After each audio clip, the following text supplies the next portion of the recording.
ఏమ్మా టిఫిన్ ఈరోజు చూద్దాము. హాయ్ అందరికీ, గుడ్ మార్నింగ్. ఈరోజు దోశ వేస్తున్నా.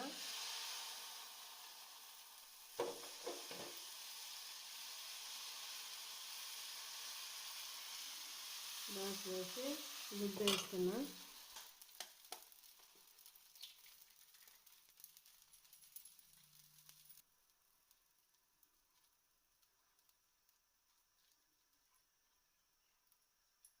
ఎగ్ వచ్చేసి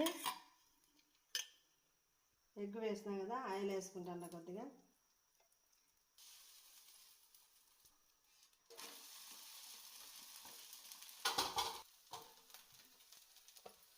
లైక్ చేయండి, సబ్స్క్రైబర్ చేయండి, మా ఛానల్లో షేర్ చేయండి. దీంట్లోకి వచ్చేసి పల్లీల చట్నీ,